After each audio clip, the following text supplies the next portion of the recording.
Hello, welcome to the podcast, Human Rights in America, a Revolutionary Mindset. I am your host, Sue Young. Earlier this year, I did episode 23, all about declining democracies in America. One sure way of identifying a declining democracy is the reaction of other countries to that country, to our country. America is on a list. Today, I want to replay that episode about declining the democracies, but also noting recent headlines that several European countries, including Germany, the United Kingdom, Denmark, Finland, Ireland, the Netherlands, France, Norway, and Portugal, have all issued or updated travel advisories for their citizens planning to visit the United States. Concerns about increased scrutiny at the borders and potential detentions. Germany updated its travel advisory, noting that visa entry waivers don't guarantee entry and that travelers may face increased scrutiny at the border. Specifically, this is about transgender people coming into the United States. The United Kingdom revised its travel advisory, emphasizing that U.S. entry rules are enforced strictly and that travelers should be aware of the possibility of being detained. Denmark warned transgender travelers to take caution when traveling to the United States, citing concerns about the current administration's changes to gender registration for people who don't want to identify as male or female. They can't come into the United States, and the State Department cites national security as a reason. Ireland's that for transgender Irish citizens, stating that the visa application forms require travelers to declare their sex, which should reflect their biological sex at birth. Again, the United States is limiting sex to male or female. And you know what's so curious about that is I didn't get any input about whether or not I agree with the State Department's rules that we only have two sexes, male or female, but I wanted to replay, noting these warnings issued by countries that are our allies. And now we're being ostracized and isolated because of policy changes at the border. So take a listen and let me know what you think. You can contact me at hrnamerica@gmail.com. Americans deserve more human rights, rights that are legislated, made into law, and protected. Who told us that we should be satisfied with our current healthcare system? Who told us that men are the standard or preferred gender, as evidenced by the limiting language of our own Constitution that says all men are created equal, as opposed to a more inclusive statement like the UN Declaration that says all humans are created free and equal? Do words matter? I say yes, especially when I was taught, oh, just insert women. We really mean men and women. Then why not just say humans, as directed by the UN Declaration? This year, let's do something revolutionary, bold, and radically forward-thinking. What if? Let's start with the individual, which brings me to a great book titled The Four Agreements by Don Miguel Ruiz. In no particular order, do this for yourself in 2025, and you'll be taking a giant step for humanity. 1. Always do your best. 2. Don't take anything personally. 3. Don't make assumptions. 4. Be impeccable with your word. These are keys to happiness. It works. I was a substitute teacher at my old high school. It was surreal. Peoria High School. The same halls, the same stairwells, the same lockers. Anyway, I was teaching history class. Of course, we watched the news, but for the last 15 minutes, I taught the students these principles because I don't think that you have to wait until you're older to hear these. The kids became instantly engaged and asked questions. Wow, I was a little nervous, but I took the bold step and I taught them. So this year, let's take a bold step and do something for others. Be a philanthropist. Be revolutionary.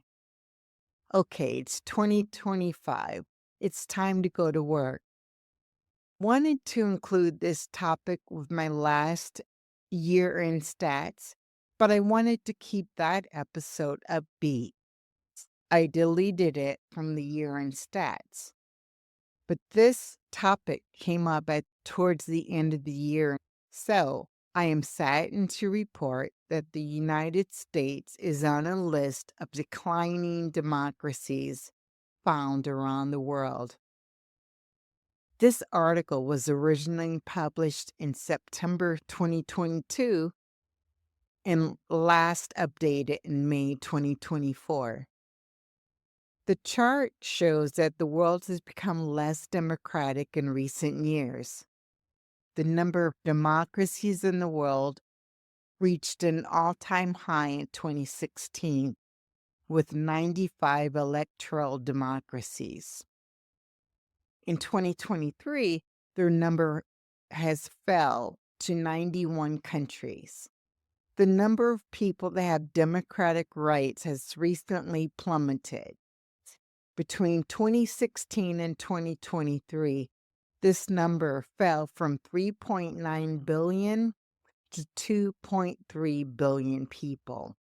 Similarly, the number of people living in liberal democracies fell from 1.2 billion in 2012 to 1 billion a decade later. Examples of people losing democratic rights are the 1.4 billion people in India, the 84 million people in Turkey, and the 28 million people in Venezuela, and millions of others in Poland, Brazil, the Philippines, and the United States. The United States is experiencing two major forms of democratic erosion in its governing institutions. They are election manipulation and executive overreach. Since 2010, state legislatures have instituted laws intended to reduce voters' access to the ballot, politicize election administration, and foreclose electoral competition via extreme gerrymandering. The U.S. executive power has grown significantly, threatening civil service independence. With a gridlocked, hyperpartisan Congress, impartial executive oversight is lacking. The report card. The United States scored 7.85 in 2024 and again landed in the flawed democracy category where it has resided since falling from full democracy in 2016. The reasons include intolerance of COVID-19 restrictions, distrust in the government, bipartisan gridlock, and especially the increasing ideological polarization between Democrats and Republicans. All cited as contributors to the lower score.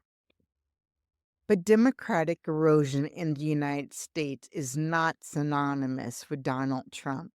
Since 2010, state legislatures have instituted laws intended to reduce voters' access to the ballot, politicize election administration, and foreclose electoral competition via extreme gerrymandering. I say all of this to say each and every one of us must participate in this democracy if you believe in it. Declining democracies have fewer human rights. According to the report, the top 5 countries for human rights were Finland with a grade of 98 or A, Australia 92 or A minus, Estonia 92 or A minus, Sweden 92 or A minus, and Austria 90 or A minus.